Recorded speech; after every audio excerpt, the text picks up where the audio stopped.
चाहे बात करें ग्रहों की, तारों की, गैलेक्सीज की, नेबुला की या स्पेस में मौजूद दूसरे अन्य ऑब्जेक्ट्स की, वो कैसे दिखते हैं, इसका पता हमें नासा या दूसरे स्पेस एजेंसीज द्वारा जारी किए गए उनके इमेजेस और वीडियोस से ही पता चलता है। इसमें कोई दो राय नहीं कि स्पेस के यह इमेजेस और वीडियोस माइंड ब्लोइंग होते हैं और हमें इंस्पायर करते हैं इन ऑब्जेक्ट्स के बारे में और जानने के लिए। पर क्या आपने कभी सोचा है कि नासा या दूसरे स्पेस एजेंसीज द्वारा जारी किए गए ये इमेजेस और वीडियोस असली भी होते हैं या नहीं? आज हम CGI, VFX और 3D एनिमेशन के दौर में, जहां कंप्यूटर से हम जैसा भी एनवायरनमेंट बनाना चाहें आसानी से बना सकते हैं। फिल्मों में इस टेक्निक का आज भरसक इस्तेमाल भी हो रहा है। हॉलीवुड की अवतार जैसी फिल्म में इसका शानदार उदाहरण है, क्योंकि इसमें दिखाए गए पूरे के पूरे एनवायरनमेंट को डिजिटली बनाया गया था। अगर आपने कभी भी किसी 3D मॉडलिंग सॉफ्टवेयर का इस्तेमाल किया है तो आपको पता होगा कि 3D रेंडर इमेजेस कितने रियलिस्टिक होते हैं कि आप पहचान ही नहीं पाओगे कि कौन सा इमेज किसी कैमरा से खींचा गया है और कौन सा इमेज 3D रेंडर्ड है। ऐसे में सवाल एक बार फिर यह उठता है कि क्या नासा और दूसरे स्पेस एजेंसियों द्वारा जारी किए गए स्पेस के इमेजेस असली होते हैं? इसका उत्तर है जी नहीं। स्पेस एजेंसीज द्वारा जारी किए गए स्पेस के ज्यादातर इमेजेस और वीडियोस असली नहीं होते। यहाँ असली ना होने का मतलब ये है कि ये इमेजेस और वीडियोस वो नहीं होते जो टेलीस्कोप्स द्वारा असल में कैप्चर किए जाते हैं। दरअसल ये आर्टिस्टिक इलस्ट्रेशंस होते हैं जो कि 3D आर्टिस्ट्स के द्वारा कंप्यूटर में बनाए जाते हैं। इसलिए अगर आप इन इमेजेस या वीडियोस के डिस्क्रिप्शन में देखें तो आपको वहां आर्टिस्टिक इलस्ट्रेशन वर्ड लिखा हुआ दिखाई देगा। हालांकि ऐसा भी नहीं है कि 3D आर्टिस्ट अपने मन से कुछ भी बना देते हैं। दरअसल ये इमेजेस और वीडियोस टेलीस्कोप्स द्वारा कैप्चर किए गए कॉम्प्लेक्स डेटा के आधार पर ही तैयार किए जाते हैं, जिस कारण यह जो भी शो करते हैं वो डेटा के आधार पर बिल्कुल सही होता है। अब आप सोच रहे होंगे कि अगर यह इमेजेस और वीडियोस असली नहीं होते तो फिर टेलीस्कोप्स द्वारा खींचे गए स्पेस के असली इमेजेस कैसे दिखते हैं? और सबसे अहम सवाल ये कि स्पेस एजेंसीज आखिर इन इमेजेस को डिजिटली क्यों बनाते हैं? वो सीधे सीधे टेलीस्कोप्स द्वारा खींचे गए ओरिजिनल इमेजेस जारी क्यों नहीं करते? इन सभी सवालों के जवाब ही बता चुका हूँ। स्पेस एजेंसियों द्वारा जारी किए गए स्पेस के ज्यादातर इमेजेस और वीडियोस असली नहीं बल्कि आर्टिस्टिक इलस्ट्रेशन होते हैं, जिसका मतलब यह हुआ कि इन्हें पूरी तरह से कंप्यूटर में बनाया जाता है। अब सवाल यह उठता है कि जब टेलीस्कोप्स स्पेस के असली फोटोज खींचते ही हैं तो आखिर जरूरत क्या है इन इमेजेस या वीडियोस को कंप्यूटर में बनाने की? तो इसका उत्तर ये है कि ज्यादातर केसेस में टेलीस्कोप्स जो तस्वीरें खींचते हैं उनमें केवल कॉम्प्लेक्स डेटा या एकदम छोटी सी तस्वीर मौजूद होती है, कोई रंग बिरंगी आकर्षक तस्वीर नहीं। स्पेस एजेंसियां कंप्यूटर में बनाए गए स्पेस की इन आकर्षक तस्वीरों के बजाय अगर केवल टेलीस्कोप्स के द्वारा खींचे गए इमेजेस को हमसे साझा करें तो हमें बिल्कुल भी पता नहीं चलेगा कि आखिर वह है क्या और उसकी प्रॉपर्टीज क्या है। आइए सबसे पहले देखते हैं कंप्यूटर में बनाए गए स्पेस के आर्टिस्टिक इलस्ट्रेशन को और उसके बाद देखते हैं कि टेलीस्कोप्स ने असल में उन ऑब्जेक्ट्स को किस रूप में कैप्चर किया था। यह है ट्रैपिस्ट, एक सिस्टम का आर्टिस्टिक इलस्ट्रेशन। अगर आप हमारे चैनल के रेगुलर व्यूअर हैं तो आपको इसके बारे में जरूर पता होगा, क्योंकि हमने इसके बारे में एक डिटेल्ड वीडियो भी डाला था। एनीवे, अगर आपको इसके बारे में पता नहीं है तो मैं आपको बता दूं कि यह हमारे सूर्य से करीब 40 लाइट ईयर्स की दूरी पर एक्वेरियस कॉन्स्टेलेशन में मौजूद है। यह चर्चा में इसलिए था क्योंकि सौर मंडल में एक साथ 7 ग्रह पृथ्वी जैसे हैं, जिनमें से 3 ग्रह गोल्डीलॉक्स जोन में भी मौजूद हैं। इन ग्रहों में काफी मात्रा में तरल पानी मौजूद है। किसी भी प्लैनेट के गोल्डिलॉक्स जोन में होने का मतलब होता है उस पर्टिकुलर प्लैनेट पर जीवन जीने के लायक वातावरण का मौजूद होना। इसलिए यह उम्मीद की जा रही है कि ट्रेपिस्ट एक सिस्टम में मौजूद एक या दो ग्रहों में शायद जीवन किसी रूप में मौजूद हो। एनीवे, ये तो ट्रेपिस्ट एक सिस्टम का आर्टिस्टिक इलस्ट्रेशन है, पर असल में टेलीस्कोप्स ने इसका जो डेटा कैप्चर किया था वो कुछ ऐसा है। इसी डेटा के आधार पर ये इलस्ट्रेशन तैयार किया गया है, यानी कि अगर ये आर्टिस्टिक इलस्ट्रेशन बनाया नहीं जाता तो आपके सामने बस ये डेटा होता। क्या आप इससे कुछ अंदाजा लगा पाते? शायद नहीं। यही कारण है कि स्पेस एजेंसियां टेलीस्कोप्स द्वारा कैप्चर किए गए रॉ फुटेज या डेटा को शेयर नहीं करते, बल्कि उनके आधार पर बनाए गए आर्टिस्टिक इलस्ट्रेशंस को शेयर करते हैं।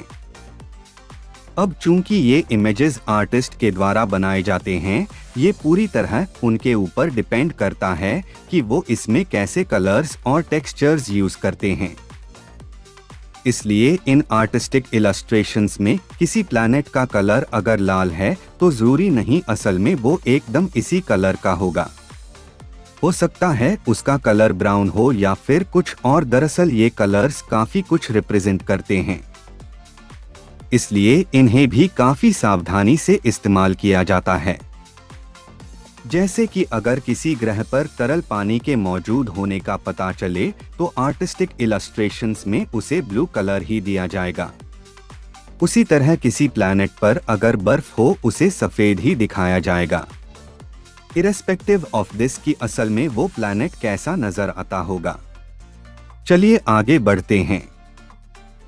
यह है किलोनोवा एक्सप्लोजन का आर्टिस्टिक इलस्ट्रेशन, जो कि दो न्यूट्रॉन स्टार्स के आपस में टकराने से प्रोड्यूस हुआ था।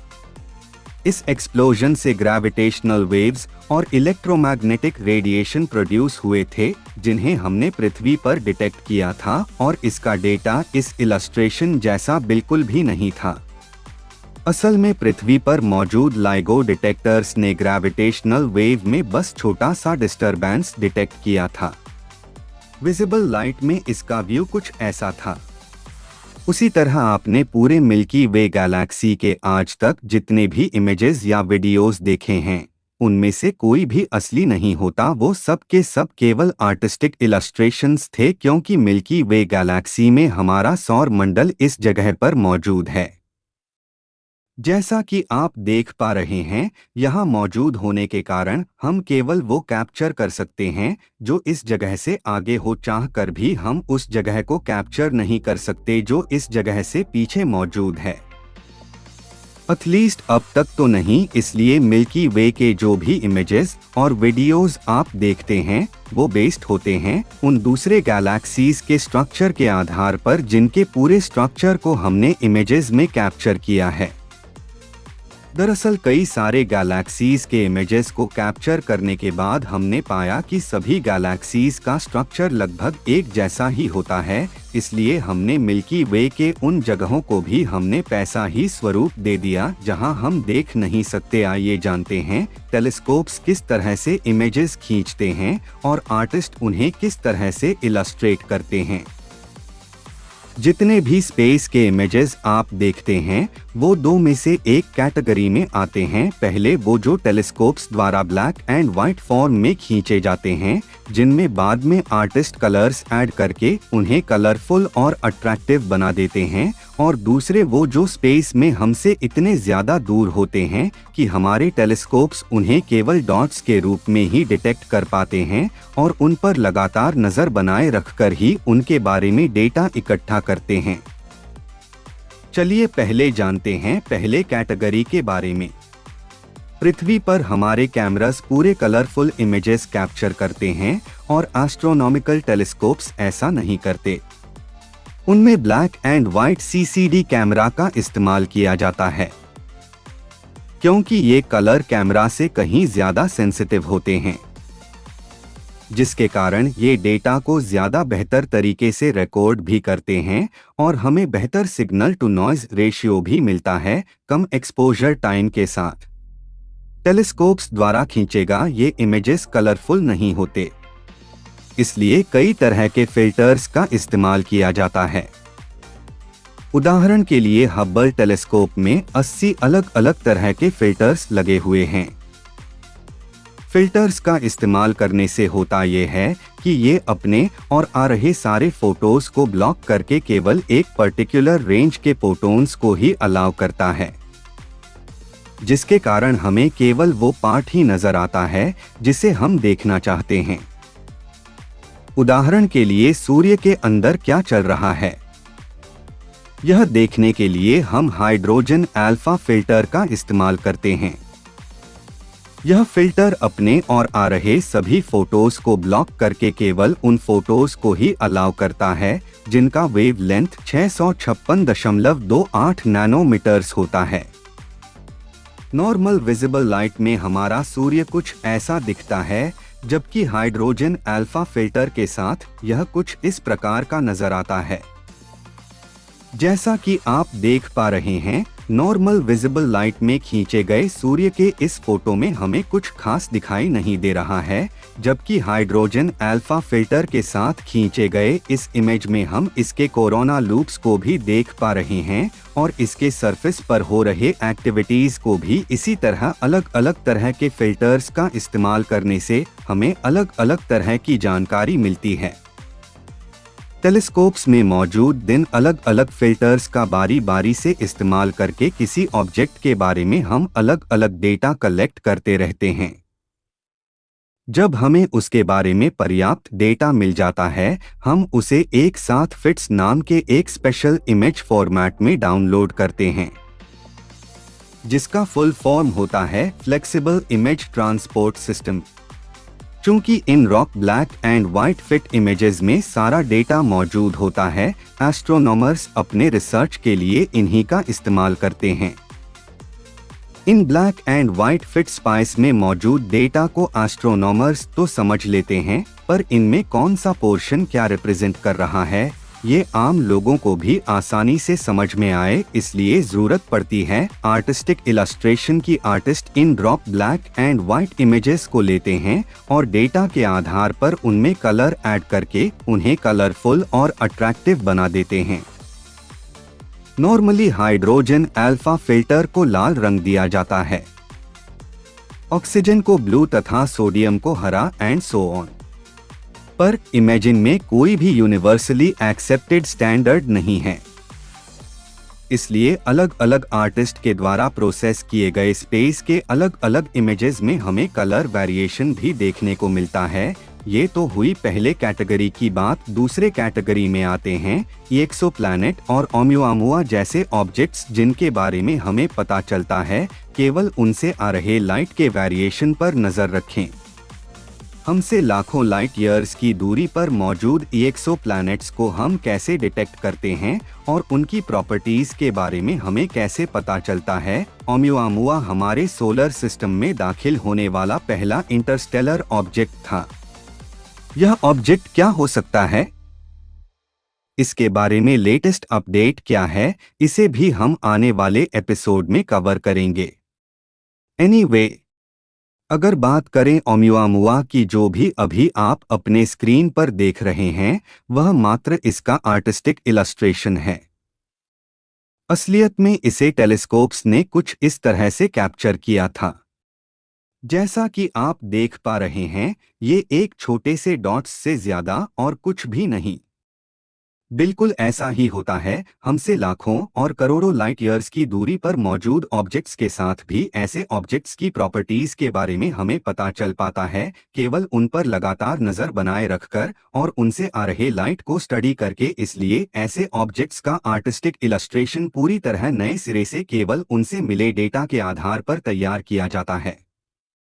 चूंकि ये इलस्ट्रेशन इमेजेस पूरी तरह से साइंटिफिक डेटा पर बेस्ड होते हैं, उनमें जो भी रिप्रेजेंट किया जाता है वो सही ही होता है, पर उनमें किस तरह के कलर्स एंड टेक्सचर्स का इस्तेमाल करना है ये उस पर्टिकुलर आर्टिस्ट पर निर्भर करता है। तो आगे से स्पेस यो द्वारा जारी किए गए स्पेस के जो भी इमेजेस या वीडियोस आप देखो, आप समझ जाओ कि उनमें डेटा तो सही है, पर ये टेलीस्कोप्स द्वारा खींचे गए रॉ इमेजेस नहीं। बल्कि आर्टिस्ट्स द्वारा बनाए गए इलस्ट्रेशंस हैं, जिन्हें उन्होंने कलरफुल अट्रैक्टिव बना दिया है। दोस्तों, आज के एपिसोड में बस इतना ही। आशा करता हूं कि यह एपिसोड आपको पसंद आया होगा। अगर ऐसा है तो इसे लाइक करना ना भूलें। अगर आप इस चैनल पर नए हैं तो इसे सब्सक्राइब जरूर करें। मिलते हैं विज्ञान के एक और टॉपिक के साथ अगले एपिसोड में। तब तक के लिए नमस्कार।